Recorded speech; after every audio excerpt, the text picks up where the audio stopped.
I could put you in the brig for what you've done, but I won't do it. What the hell's going on out here? Woo! Yeah, 2 Ls, 1 pod, volume 233. We're gonna do it. We're attempting it. We tried it a couple hours ago. We had some issues, no audio. We regrouped, and we're here now. I'm Al Romas. I'm on the Wonder of the Seas, Royal Caribbean. That's Al Ducharme. He's on Royal Caribbean's Navigator. I don't know which one. Navigator of the Seas on the West Coast. He's on West Coast time. And how are you today, Al? I'm all right. Mexican Riviera. Ooh, this is a 3-day cruise. Sexy. That means Love boat. the 3-day cruise. It just came off of a 4-day cruise, which means you get the lowest common denominator of human on the planet.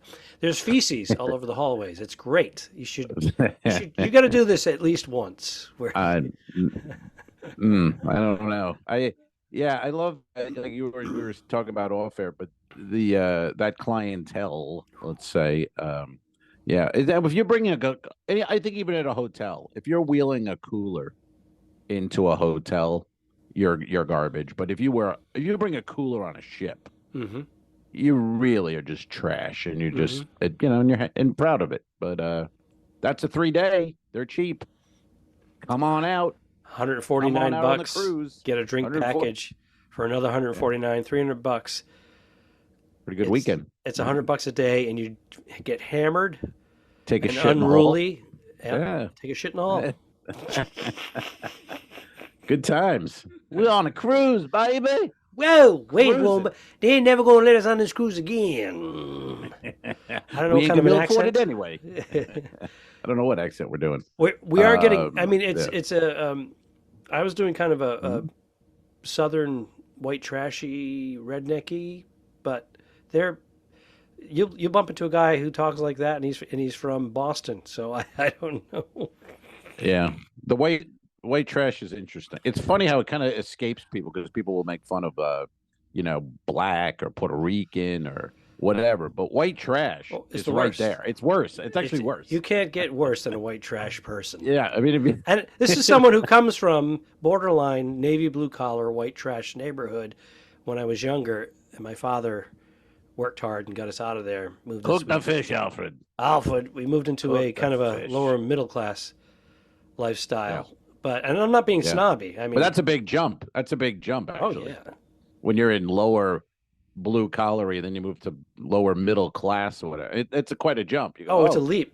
Oh, these people don't shit in the hallway. We went from like inner city to suburbia, and we had indoor plumbing when we moved to suburbia. There you go. You would think it's the opposite, but we had fry in the kitchen, and you don't have and you have no moving on up. You have no reference point when you're on that bottom level of right. Well, you know what I mean. You have no reference point, and then when you move up, you go, "Oh shit! How did we? We lived like that. We were those people. Holy fuck! Now you're a snob." Yeah. But it's good. It's a different kind of snob. I've experienced that. I don't want to be associated with it. Yes. I've moved on versus someone with a silver spoon in their mouth, born and raised, and they make judgments. It's like you can't make judgments because you weren't there, or the trash just stays in it and never achieves anything and moves up at all. They just stay, or they're happy in it. It's like a pig and slop. It's like, well, this is pretty good. I don't have to do shit. This is good. I get a government check, or I get this is pretty good. So that's different, but yeah, you if you come from it and you get out of it, you don't want to see it again. It's like anything, I mean, please, gross. I worked on my dialect, my accents, my I still fall into it now and then, but I worked very hard to get away from all of it, have no identity of it at all. And I understand 100%. Yeah, it's not. I don't think it's snobby. I think it's just normal. I think it would be weird to be able to get out of that and then years later just relate to those people and think it's normal. I mean, it's not. I was on Long Island 2 weeks ago, and Long Island's great, but that accent blew me away. I haven't heard it really. I haven't been on there in 20 years, and Kelly had never really been on Long Island, so I was like, we got to get some pizza. So I go in, I get some slices, I get a Coke, and just the woman behind the counter was like, was like a bit. I was like laughing. I'm like, Jesus Christ, are you serious? This is real? But it's the way it is. So yeah, and you sound like you have a little what's going on? You got a little I think sinus? this is my fourth sinus infection in 18 Jesus months. Christ, dude. I did the math. And this particular bed, I don't know if you can see this. I'll move my camera. Patreon members, see that big Get square on that thing Patreon, right here? folks. See this? Only on the Patreon you can see this big square thing. Yeah, yes. On my ceiling, that's right over the bed. Now I walk by some other cabins, and the bed is this way. The bed is this way over here with the built-in headboard. Mine is against the window, so the vents on the other side of the air conditioning unit are blowing right up my nose. Yeah. And Bernadette was here for the 4-day cruise. Hey now. So she slept on that side of the bed. Mm-hmm. Non-issue. My side of the bed. Did she sleep? Was there sleeping? Well, after some wrestling. That's right. That's right. You sure do have pretty mouth. Square like a pig, woman. I'm sorry. My wife. Yeah, I have exactly. I stayed out of that. I have the same ceiling thing, but it's a little more. See, your bed is the right way. See how your bed? It's the right way. Yeah, it's under the window. That's fucked. That's you're not supposed to be under the window. I think that this was. So I think it was twin beds, and they put them together. You know how they do it because we were a couple coming in. Yeah. Yeah. And they said, fuck it, we're not gonna turn it. Just do that because I have to clean up 47 rooms. Yeah, you got to get on the Patreon, folks. We're just showing you some cabins on Royal Caribbean. I know there's Royal Caribbean listeners here on the podcast, so join that Patreon and see where Al and I are our beautiful suites here that we're showing our ceilings to. We give you the best Patreon content in the business, folks. Ceilings in a Royal Caribbean cabin. You can't beat it. You can't beat it. Hey, beat it. Go beat it. That was my Michael. I was watching a video of that recently. Eddie Van Halen. They called him in and said, "Could you play a lead on a Michael Jackson song?" And he went there, did it, the whole thing like an afternoon, left, never got paid. And he says that's fine. He goes, I didn't ask to get paid either, but he never got anything from "Beat It" on the Michael Jackson Thriller album. Not that he needed it, but how about someone? No. How about managers are saying, "Hey, he didn't get his 5 cents every time it plays, and it played 380 million times." I don't think it was that well known either. I mean, I don't think it was even a thing of, well, that's Eddie Van Halen. I think for years, I didn't know it. I didn't know. But here's the thing: more people listened to it because of that. There was some crossover listeners that may have not listened to Michael Jackson before and got into it, right. And then all of a sudden, Eddie Van Halen. I love Eddie Van Halen. Oh yeah, I can tell that's Eddie. It makes his song so much better. And they listened to it a gazillion times. And Eddie saw Zippo. True.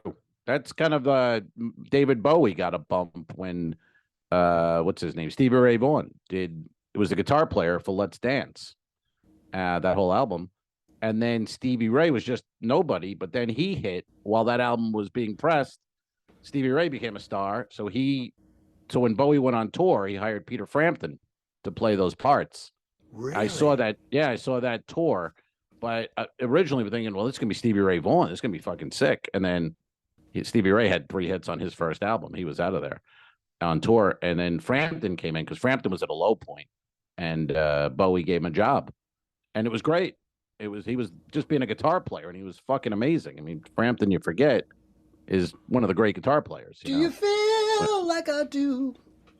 Do you feel like we do? Remember, wasn't he one of the first ones to do the breathing into the guitar and humming like a kazoo? Yeah, it's a mouth. It's actually, it's a piece that goes in your mouth. Right. It's like an instrument of some kind. Yeah, and a tube. He played that thing, and it goes right into the I guess the box or the hollow part of the guitar. Or, now. It was electric. I don't know how it works, but yeah, I don't know how it works, but it sounded cool and blah blah blah blah blah. Yeah. Blah blah blah blah blah. Lady, blah blah blah blah blah blah. Peter Frampton. It's Jerry Frampton. It's Jerry Frampton. Like an SCTV bit. It's on tour. Jerry comes alive. See Jerry. Lady. Show me the way, lady. Look at all the talent that is wasted on this podcast. It's unbelievable. Hey, speaking of talent, our the last place we performed together, Las Vegas, the Tropicana. Have you read the news, sir?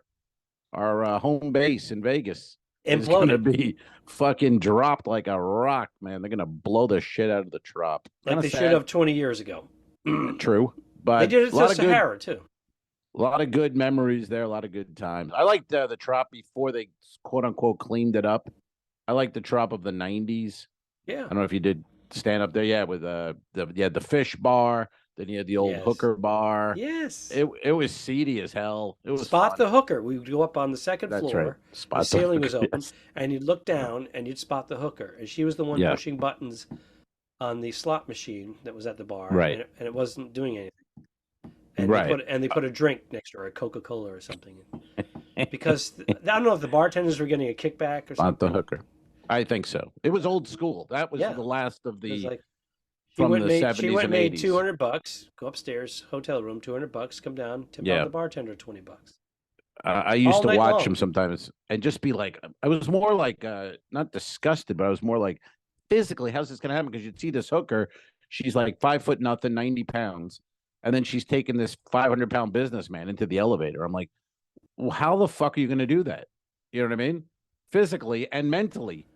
How do you stand the sight of that? How do you stand doing it?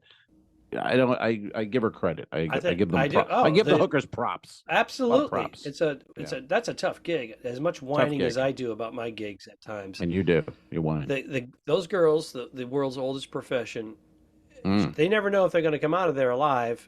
And if they get a 500-pounder roll over on them, and then they got to worry about the guy being a cop. Yeah, he might be a cop and arrest him. I mean, that job fucking sucks. Let's be honest. Or they say, okay, blow me and I'll let you off. Get me off, I'll let you off. It's like get you off, you'll get off, I'll get off, we'll all get off. It's just a fucking party, but it's kind of sad to see. I don't know if it's sad or not. I think it's overdue. The drop. It's time. You know what I mean? Because even though they've tried, all you do is walk around Vegas, go in the new casinos, and it doesn't compare. You can't. You know, it's not even close. No, so it's time, and they're going to build a stadium. You know why? It's old, but it's not downtown old. Right. People go downtown to see old Vegas. They don't go to the Tropicana to see old Vegas. And those hotels have done a good job of refurbishing. The Golden Nugget is actually a nice place now downtown. The place where we had dinner, was that the Golden Nugget, or where was that one? Yeah, I don't remember. We went in that steakhouse down in the basement. Yeah, we had dinner and it was like $800. It wasn't. And you thought I was picking up the tab. I'm like, no, I'm not. You made the reservation. It wasn't 800. You just kept looking at your watch. We have a show at 8 o'clock. We had a show. Have a glass of wine. Relax. Well, I was headlining. Jesus Christ! And I had to follow you, and you were miserable because you weren't headlining. And I was trying to get you. I was trying to get you to headline. I wasn't miserable. I was having fun. Actually. We were filming our episode, so I had way too much in my mind because I had to do the shot list and all that. It was busy. You just show up and with your talent. I got to do all the things. Yes. But yeah, but that place was great. I mean, I would have loved to have the night off, go down there and really, eat and drink, man. That was a good place. I wish we had the night off, I know. That's the thing, man. We don't get nights. Even this gig I'm doing, it's Sunday to Saturday, 13 shows, one night off.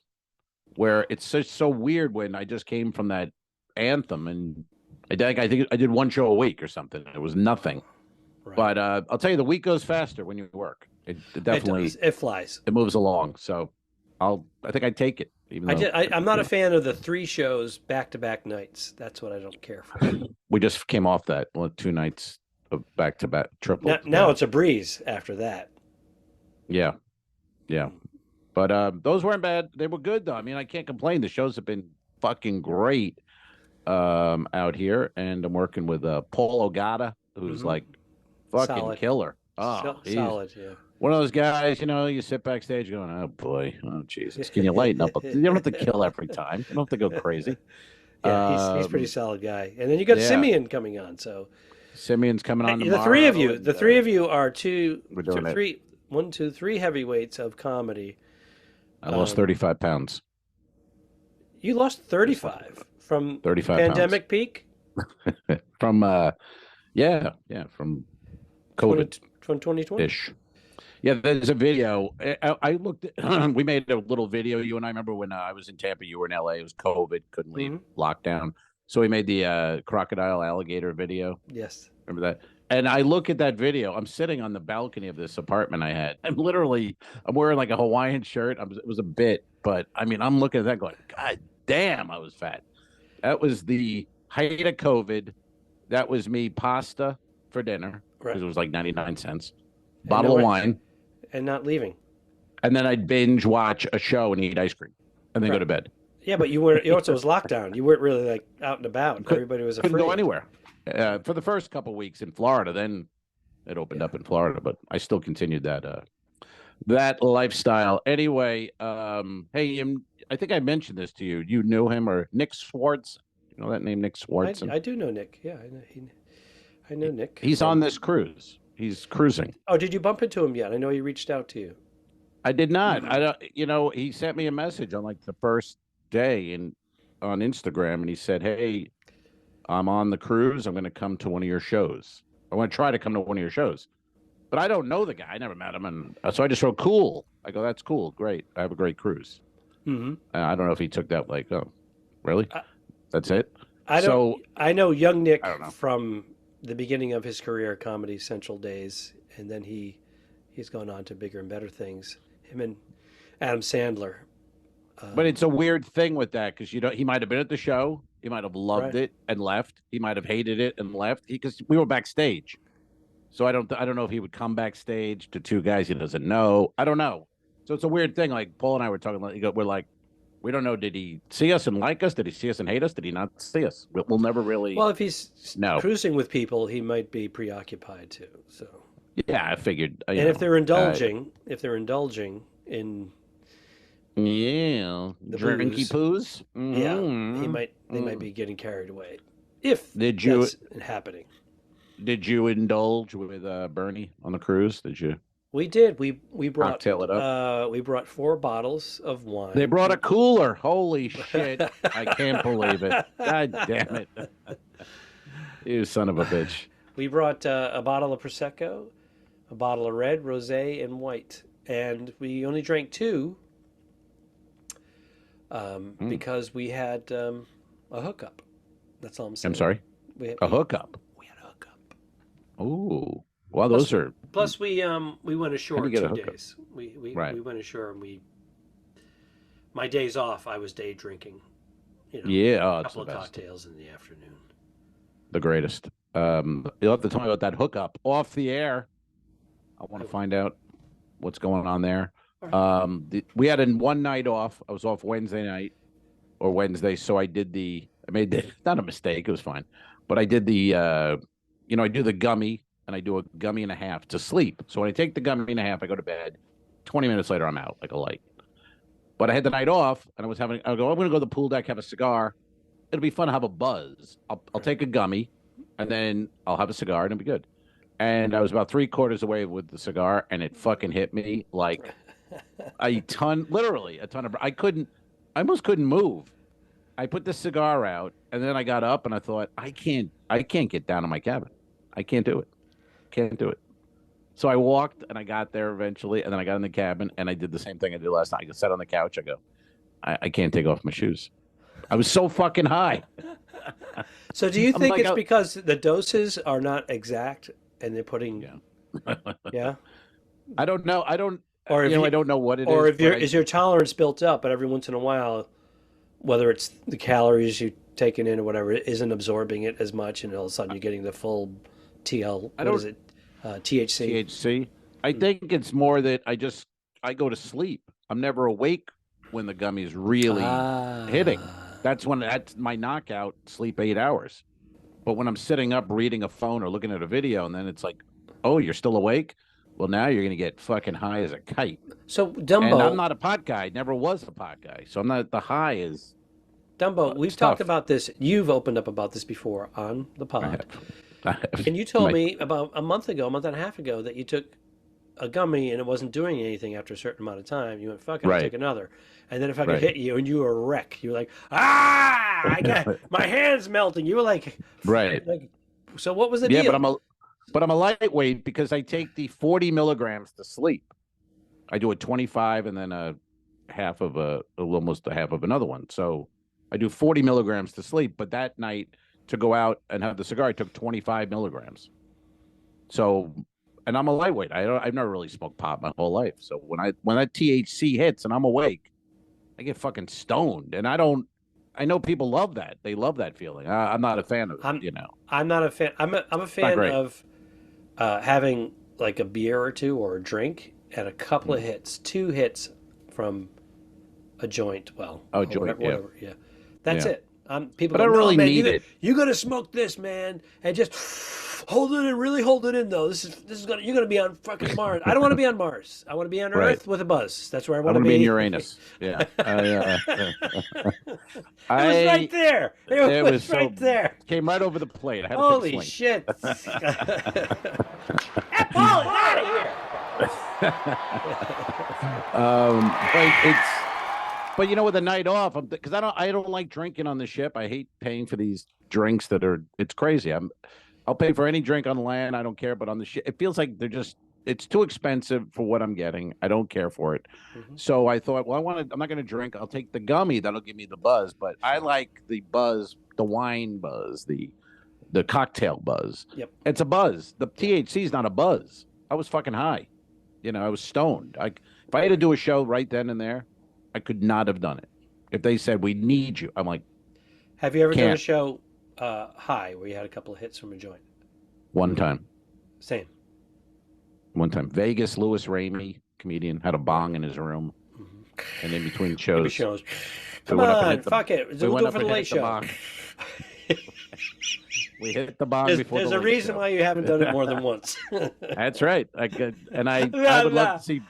La la la, where are my pants? I just stood there. And my brain did my act, but in the other half of my brain, all it kept telling me was, everyone knows that you're not funny. You're such a fraud. Yeah. They know you're high. It was like that kind of thing. My brain was just killing You're going to get fired. They're going to dock your pay. Everyone hates you. Your reputation. You're never going to work anywhere again because you're a big pothead that likes to tell jokes. But then there's comedians. I know comedians. They can't go on stage without being high. Can't do it. Hey, we know people who get up in the morning and they can't go to work and work without. Yeah, they got to wake and bake, and they're doing very successful. So high functioning. Great for them. So, but if I'm out having a drink or two, if I'm out in a bar or a restaurant with friends or anything, or Kelly and friends, like, I don't need pot. I don't even think of, like, I get up a couple of old fashions. I'm good. Yeah. A couple of old fashions, a glass of wine. Forget, I'm fantastic. Done. But so when someone goes like, hey, you want to do a joint? Now the problem is, if I'm in that condition, I'll hit the joint. Sure. Because I'll be like, yeah, let's keep this party going. Let's go. And then all of a sudden, your nice alcohol buzz of 2 or 3 drinks is now transformed into this. Yeah. Well, when I was at Consoli's, we went to their wedding on Long Island. John and his wife Sue had us over to stay, and they cooked us this beautiful dinner on Thursday night when we got there. It was really just fantastic. And we had a lot of wine. John's opening, really great wine. We had Orin Swift Machete, and it was fantastic. Wow. Yeah, but at the end, after a couple, I don't know, 3 bottles, whatever it was, even probably more. Kelly told me she and Sue were like washing some dishes, and John and I were sitting at the table, the dining room table, and it was just a lot of.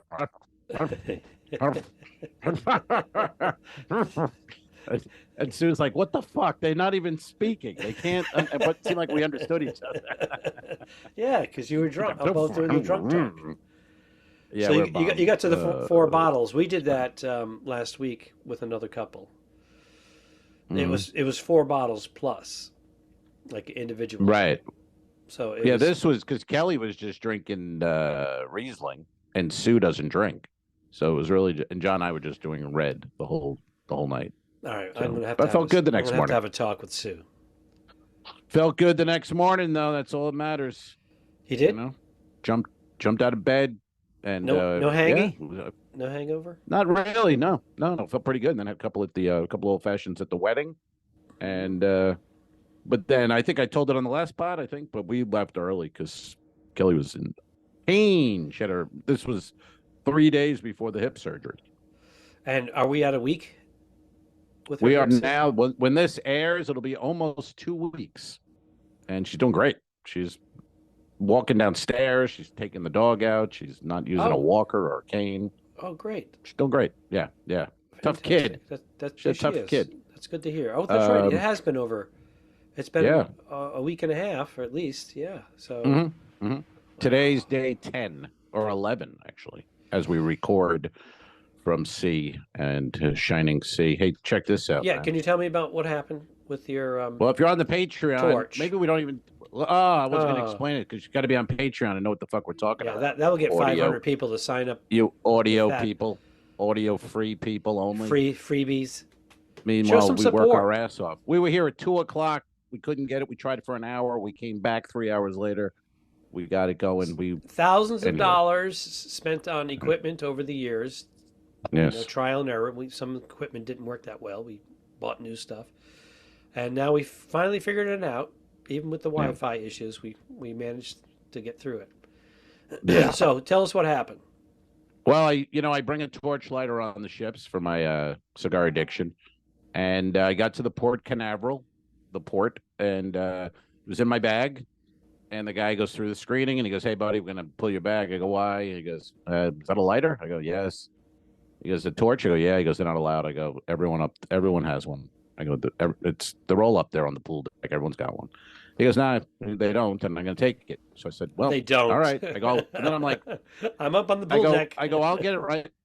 I know, and then I go to the guy, "I'll get it right back." And he goes, "What do you mean?" I go, "Once it gets on, I'll just get it right back."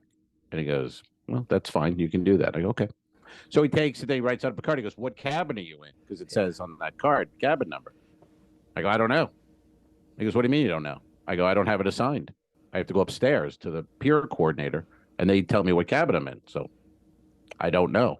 So he's like, "Oh." So I go, "How would I get it back then? I don't understand how I'm going to get this back." And he goes, "Oh." He goes, "Well, you need a cabin." I go, "I know, I don't have one." He goes, "All right, here you go." And he hands it back to me, and that was that. And you were being nice about it, right? You weren't being a dick, right? I was being nice. I was being pleasant as you can be. I knew I was going to get it back either way. I get it once I'm on the ship, or I go up there. I'll see like 12 guys with the big torch. Yeah, some of them huge. They all have them. Right. And where do you put yours? Where do you put yours? Well, last time I had it in my checked bag, my big luggage, when I was in Bayonne, and they pulled it out of there. So this time I put it in my backpack and buried it under some wires and cables shit, and they pulled it out of there. So you get an eagle eye guy. But I love that. Try that as a hack for anybody. If you smoke cigars and you go on a ship, I know that we have a couple of listeners who are cigar people, and just go, "I don't know my cabin," when they ask, and maybe you'll get it handed to you right back, because that guy was not interested in doing any other work to go find out where I was going to be. Now that you brought this up, yes, sir. The cabin assignment, you go right to the peer coordinator. I downloaded the app, and I've been pre-registering my checking like 2 or 3 days in advance. Right. And I just walk right on. They scan me. I walk by everybody. The desk, the lines. I go right to the ship line if there's a line. But I go right there and they go blip. And I take my picture. There's like no delay. So, but also by doing that, I already have my cabin assignment. And are you talking about the Royal Caribbean app? I have both the Celebrity and the Royal Caribbean apps. Because the Royal Caribbean on mine, I'll have to look at that. I don't think I could do that on Royal. Yeah, I've been doing it. So my point is the convenience of moving through everything. Right. I won't get a cabin upgrade because I've already taken my Deck 3, Deck 2. I have no chance of the peer coordinator going, "Oh, okay, right. We'll put you on a balcony junior suite." It does. I've joked around with them, and then I would say once out of 10 times. Yeah, I'll always go like, "Hey, how about upgrade, and they laugh. And then I've had it where they go, yeah, I can give you a balcony. Yeah. I'm like, great, thanks. Yeah. But I could look at that. It is better. That's a better system. But I don't really wait because I always move. I go late. Yeah, you do get to go you get to walk through, and they go, where are you going? And you go, I'm peer coordinator. So a lot of those people don't know what peer coordinator is. They go, the who? The what? Yeah. And then somebody goes, Joanne, what's the peer coordinator? Yeah, over there.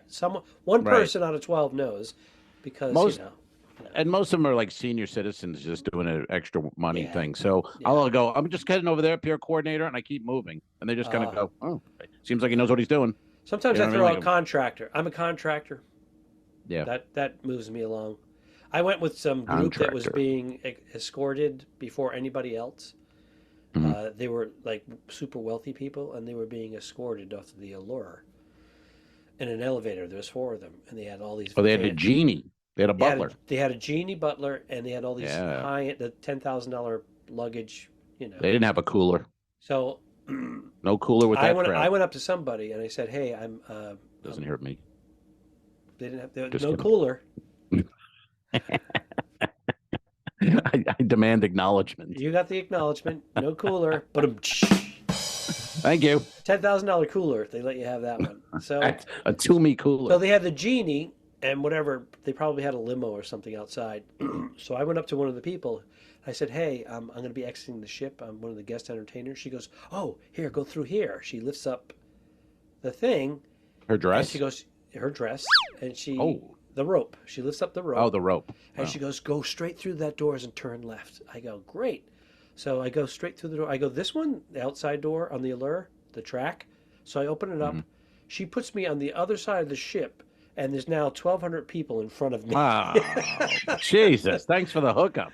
So I go, "Oh, she didn't get it. She didn't get it." So I go back to her. I go, "I think you misunderstood." I go, "I'm guest entertainer. I performed 2 shows last night." She goes, "Oh, okay." And I go, there's 1,200 people. And she goes, "Oh, no, follow me." Then she escorted me over.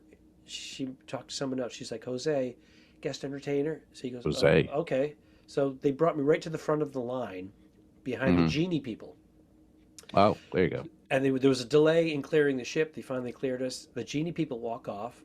I walk by security. They think I'm with the genie people. Bloop. I walk off. Yep. I get in this elevator with the rich people and some guy with a clipboard, the genie, and the fuck are you? That's exactly what it was said. That's right. The rich guy said, "I have no idea who this guy is." Hi, comedian Al Ducharme. How are you? I said, I'm a contractor, and the genie goes, "Oh, okay, no problem." Okay, that's better than comedian. Yeah. I almost said comedian. I said, I'm a contractor. I said, I'm on my way to another ship. I was supposed to be off, but there was a delay. So I added a little bit to it. It all lined up. Show? They didn't see your show? These rich fucks? They didn't recognize. He was too angry that I was in this private elevator with them. I would be too, yeah. And then we went down. And then the genie said, "I'm just going to push them through first, and then you can go." I go, "Yeah, that's no problem." And they put them through, and then I walked off. Yeah. Grabbed an Uber, $22. Once all those people come off and hit Uber, it goes to $45 to $50. Tell me about it. Bayonne. I mean, I get off the ship in Bayonne. It's $105. Oh, it's 2 miles. You just wait. Wait till 9. You hopefully have a flight you can do that with. But I did. Waited to 9:30. Less than that, yeah. Just drops. So that surge. Yeah, that moment. Surge is horrible. Yeah, fuck you, Uber and Lyft. Same thing. Not good. Hey, look what time. By the way, I wanted to ask you, when did you shave the face, or is that old? Because I just noticed. Just right now. I've been keeping it. I'm not clean shaven. I always have like a stubble. But you had a beard going. Oh, it's been a few weeks. I had a beard for months. But you got to remember, I've always had a beard, on and off. Her name is Bernie. Her name is Bernie. That's right. We've known that for years. I just didn't notice because you had the beard. Now you look clean, but you're telling me this is not. You didn't just shave yesterday. No. Oh. Nope.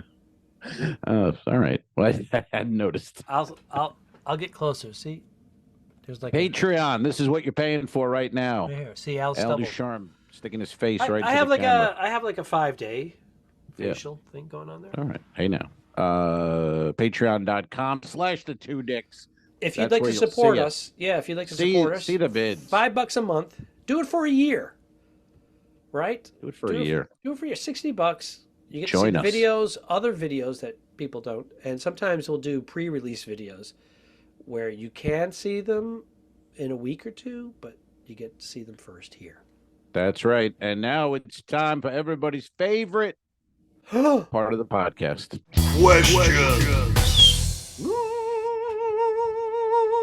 Questions. You ask questions. We answer them. Let's do it, Alfred. We got 2 questions today on tap. Ever not... Okay, this is I get what they're saying here. Ever not do a joke because someone's size or something like that? So I guess... Yes. You have a fat joke. A fat man in the You front don't row. pull any punches. You double down. I avoid. Let's move on to the next material. question. I have limited material. I need to do what I got. I can't be not doing a joke because Chubby's in the front row. So he's doing it again. What? You're doing a little fat shaming. Yeah. What? Chubby's not. They're not chubby. You lost 35 pounds, so now you're fat shaming everybody. I'm not. I'm just saying. But you'll change a joke if someone's in the front and you think they might. Oh, yes. Interesting. For instance, okay. If I Give have us an example. If I have a corded microphone and I put it under my nose and I do my impression of my grandfather, Hitler. Oh, who was actually that was my great grandfather. Yes, and there's a dude with the apparatus in the front row, or someone I can see. I obviously avoid. Right. You'll lose the bit. Yeah, I'll bury the bit. There's a few of them I'll do. Damn. If I can't see anybody, I do it all. Right. But if I see somebody, if I'm going in and I see someone, I'm like, I can't do that bit. Oh, that bit's gone. Right. Yeah, so I do edit myself because I'm a sensitive comedian. Yeah, no, I get it. I think I've done it, and there was one I remember where I was doing a joke, but it wasn't even about him. I mean, it was about kids being out of shape. But there was a man in the front who was maybe 500 pound or so, one of those guys, and I didn't do it because I just thought, it's too. And he was in the front, and I was like, I'm not going to be up there going, these kids are in terrible physical shape, and I got 500-pound Joe in the front, so I have bailed. I remember that bail, but generally no. I have seen you hold up a man's leg, artificial leg, prosthetic leg, true. And wave it to the crowd and walk around like a Statue of Liberty. Milking. That is true. That was the biggest response of your career. That is true. Just like it was All football true. stadium. That's right. And Kelly was the first people. The first time Kelly saw me. I mean, performed you so comedy. got laid that night. I did, and I said, never come back again. It ain't going to be better than that. Her makeup run down her face. She's like, "Oh my God, that was awesome!" Like, that's it. You were Elvis at his peak. Again. Thank you very much. We're good. I think we're a little. There we go. We're back. So that was that. Ever not? So you have. I think we both then will answer that. Yes, we have not done a joke because of someone's size or something like that. I did a show many, many years ago. I mean, God, 20 years ago. Rocking Horse Ranch in the Poconos. Wow. Yes. Remember that gig? Yes. And I was on stage, and I'm new in comedy, but I'm doing my 40-ish, but it's not good. And I'm doing my thing, and then I hear heckling in the back. Like a group is heckling me. And so I'm like, what? What are you saying? And they're like, but you can't understand it. It's just nonsense. So I'm like, all right, you're drunk. I get it. And I have no real improv skills. Mm-hmm. So I'm just all flustered. And a guy comes up from behind the backstage and he hands me a card and it says, lay off. They're all retarded. I go, what? That's something I got to be told. You might want to tell me that before the show. You can't even say 50. You can't even say retarded anymore, or you can't write it. 50 adult retards in the back, fucking trying to laugh and talk, and I'm like, shut up, you drunken idiots! And I get the thing, just a hand handed to me. Lay off. They're all retarded. Well, the same night you did the pulled the leg off of the guy, you held him down and yanked it off him. He was also blind. And he was looking like left to you, and you go, "Hey, buddy, what are you blind? I'm over here." Yeah. Well, he wasn't courteous enough to wear shades. What the fuck, man? And he was listening. He had his ear. You go out. Yeah, you go out like a regular person. What's wrong with him? You know what I mean? You gotta put on your shades and get a dog or whatever. But yeah. Well, you've been on stage. Don't you mention it if someone doesn't look at you in the front row? Yes. It's weird. It's like, well, what are you doing? You're in the front. Yeah. I'm here. What are you looking at? And that's the guy goes, he's blind. It's usually the jealous boyfriend, insecure jealous boyfriend who's a musclehead, and he's got his arms crossed back to the stage, and his hot, big-boobed girlfriend with cleavage showing is howling at you. And he's Is this one of your dreams? Is this one of your wet dreams? She's howling. She's got big tits. It's not one incident. It seems like this sounds like it was a common thing in New York City over the years. Right. On the weekend, Bridge and Tunnel coming in. Oh, and that one guy. Right. Because let's go to a comedy show. I want all the attention. I want you on my dick. Yeah. Well, that was like that story, and I've told it too many times. I'm not gonna tell it again here, but when I told you Rogan fought that guy, that was the same kind of guy you're talking about. The girl loved him. The guy was all fucking insecure and crazy, and he goes, "I'm gonna fucking kill you after this," because Joe talked to his girlfriend. He said, "If you talk to her again, I'm gonna take you out in the parking lot. I'll give you a beating." Yep. And how did that work out? Rogan goes, "That'd be great. Well, when I finish, we'll meet right out there. That'll be fantastic." And that guy's still on the little Joey Rogan. He's still on the ground. 5 feet wide, and 5'2" high. That guy's still in a parking lot in Levittown trying to get his air. I mean, he was he said one punch to the throat and then a kick in the balls. I mean, it was could have killed him, quickly. and Joey Rogan would be in prison doing a podcast right now. A lifer. Could have killed him with so easily. I mean, it was he just pulled back and he hit 2 punches and he was back at the bar within 5 minutes. And So, all right. So, yes, we answer yes to that question. Thanks for that question. And we have another one. This is, I wrote the guy's name, Duncan44. So, a Dunkin' Donuts fan, or his name's Duncan. That's kind of. And he's 44 when he opened his account. And he's 44. And now he's 48. But it's not embarrassing. It's a weird question if he's 44. But we read them and we answer them. Brady Bunch versus Partridge Family. Discuss. Well, I always wanted to bang Susan. What was the Susan Day? DEY. Yeah, I had DEY. Susan Day. I always had a thing for her. She was like that 19-year-old hippie chickie with the tight jeans. That kind of turned me on. She had braces. After the braces, dude. Oh, after the braces. All right. Dude, okay. I was going through a pimple stage. You know what I'm saying? This wasn't prime time. This was syndication. You didn't watch Partridge Family in prime time? No. Why not? Friday nights. Because I'm younger than you. Nah, you know that. I don't. You were available. Shut up. To watch Partridge I'm in Family. show business, pal. I'm in fucking show business.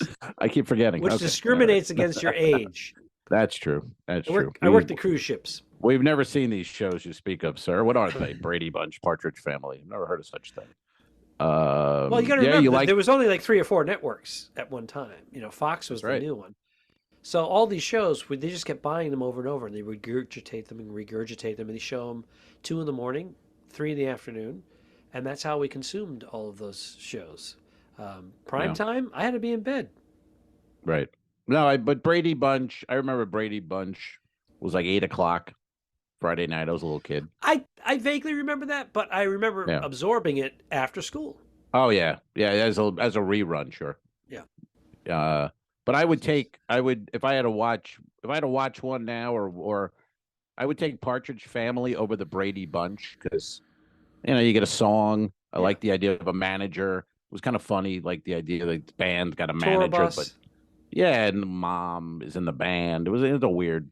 It was the Cowsills. I would have banged the mom now. Shirley Jones? Yeah, I would have banged her still now. With us? She's still with us? No, I mean, what I'm saying is when she was in her 40s. Yeah, but you're in your 70s. She wouldn't want to bang you, for God's sake. I think she's in her 80s if she's still. I forgot alive. he's in showbiz. No, I said you're in your 70s, but it's Oh. showbiz. So I don't want to mention. I don't want to mention. I thought you said anything. she's in her 70s. No, she's got I'm just saying. If she's around, she's in her. At my age 80s. now, in an 18-year marriage, Shirley Jones is a single mom. I'm making moves. Oh, okay. What about Carol Brady? Florence Henderson back in the day. No, nothing. Didn't do it. Didn't do it for you. I'm talking about hindsight. They were mothers back then. I wasn't even thinking about it. No, I mean I'm realistically talking about hindsight now. But so as of now. But right now, in their heyday, you go Shirley Jones over Florence Henderson.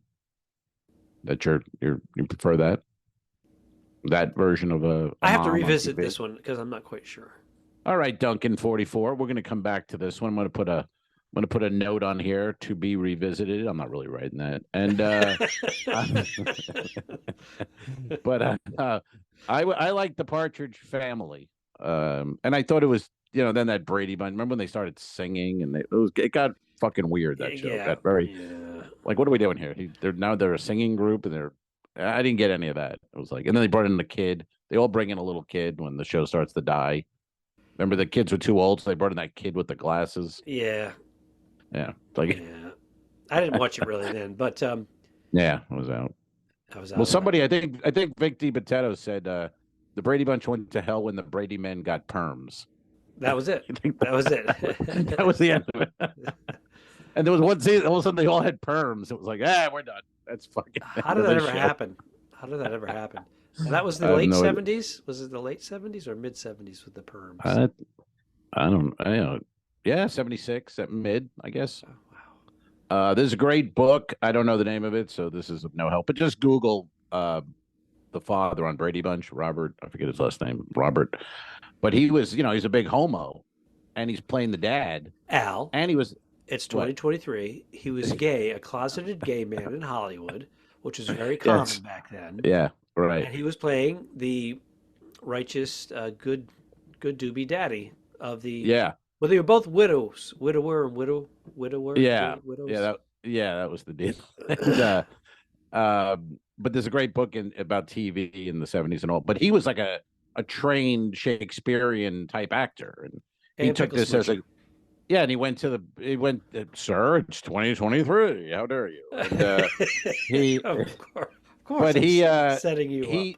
He went did the pilot just as I'll shoot a pilot, fuck it. And then it hit, and they said he was the biggest prick ever. I mean, they would battle. He'd be like holding the script going, this doesn't make sense. Why would Greg say such a thing to me? They're like, Robert, it's a fucking sitcom. Shut up. It's a paycheck. Shut up.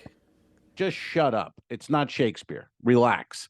He was just huge asshole. But then it was successful, and he started getting paid, and he got a little more on ball with everything. He was on ball, but he got a little more, He got more. He was the highest paid person, and also, you got to remember now, no residuals. No, that was pre-residual era. Gilligan's Island. What kills me is all those producers made hundreds of millions of dollars, and he never gave anything like, "Hey, you guys, here's $1 million each."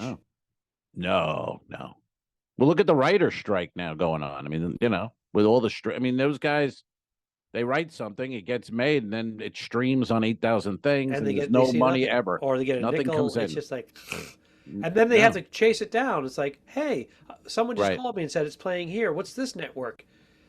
And somebody's exchanging money. Somebody's paying somebody. There's money. There's money there. There's commercials running. That's ad revenue.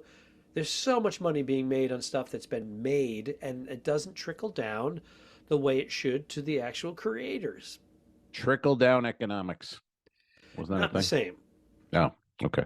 I'm just saying, you're signing a contract saying, hey, I'm getting this much money, and when it airs again, I get half that much money, and when it airs again, I get less. It gets less. They just stopped. They're just like taking it and selling it and making a profit and not giving it to the people. They're cutting them out of their smaller amounts. Right. Ridiculous. Yeah, and these guys, a lot of them. I mean, they're not They're not rich or anything. They're just just working people. If you in this are business. lucky to get, there's only so many writing jobs in Hollywood. There's thousands of people vying for the same one. If you're lucky to get one and it thousands, hits, and hundreds of thousands. I mean, hundreds really, of thousands, yeah. Nowadays, it's like comedians. Everyone's a comedian. The problem with the country, in a sense, is young people. They don't want to go do these jobs anymore that have sustained the country. They don't want that. They want to be stars on TikTok or Instagram or Hollywood and be in a show. Because their buddy has a viral amount. video, and he made $300,000. So that's right. I got 15,000 views. Let me just. I'm not bragging. I know. Not bragging. 15,000. So what is that? Just saying. 0.05 cents. I mean, if you do the math, you should have. I'm not in it for the money, Alfred. I'm not in it for the money. $180. It's the art. Pay for your internet on the ship. It's the art. It's the art. That's all I'm interested in. The art of money, my friend. The art. I want to share my comedy with the world. And that's what we do. We share videos and then get nothing. It's like Jay Leno never did a special because he's like, why would I do that? It makes no sense. Well, why would you give away your act? Jay Leno was making $36 million a year too. But even before that, he never did an HBO special in the 80s, 70s. He was offered one with, Klein did one and Carlin. Well, he knew that his live performance was his key to the other stuff. But he's a 3-hour a night, 4-hour a night sleep guy. Has to be somewhere performing constantly. Yeah. Although Helen Keeney, friend of the podcast, she saw Jay in Clearwater last year at Ruth Eckerd Hall, and I go, "How was he?" And she's like, Yeah. A lot of old material. That material is old, and then he does Q&A, and then he does 45 minutes of Q&A. So, but then I seen him at the Comedy Magic. Bernadette opened up for him. Murdered. Really good. Was it new stuff or current in any way? Current new stuff, throwing in current events. Plus, he knows the formula too, so he can take that formula and plug in the current events, and boom, it's you get a bigger laugh just because it's current. But Jimmy Brogan was there, and well, if Jay's there, he's got to be. Well, because he's his writing partner. What I'm saying, he's always trying something new, but he has his tried and true, as you and I are both guilty of the same. Yeah. Jimmy Brogan, I've never met him. I've never seen him.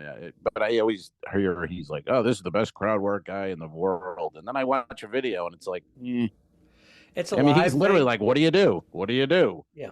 He's the oldest style of crowd work that ever. And it's like, oh, come on. Maybe that works at Comedy and Magic, which is, a great room. But try that on the Wonder of the Seas at 11 o'clock. Yeah. He has his own niche. It's Laugh Factory, maybe the store, Comedy Magic, improv. He's well into the 70s. But anyone over 50 is always, young people don't know who he is. But anyone over 50 is like, Jimmy Brogan's the master of crowd work. It's like, I've seen his. It's it's good. It's fine. I've seen him several times, but it's not anything great. I will say, 3 out of 4 times he's very likable and kills it. So okay. Jimmy, do you want to come on and say something? Hey, Jim. Nice to meet you, man. If you're on the Patreon. I've heard so much about you. If you're on the Patreon, Jimmy Brogan's here. He's in El's cabin, and that would be fun. That would be fun. Well, I think we've covered what I needed to cover. What do you got? We'll take out your notes now, Al, and let's go over them. Let's go through them.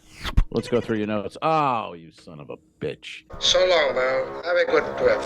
You. Iceberg, dead. Don't forget to review us and rate us. It really helps. The Talking Dicks became friends at a very young age, and the rest is history. I'm losing my mind.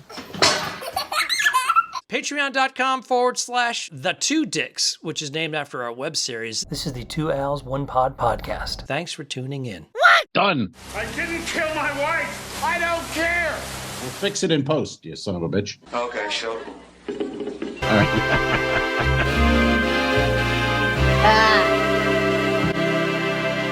Subscribe. Mary. This was a horrible mistake. Go to patreon.com/forward2dicks. If you shoot me, you won't see a cent of that money. Why? I think it ends on that. That's beautiful.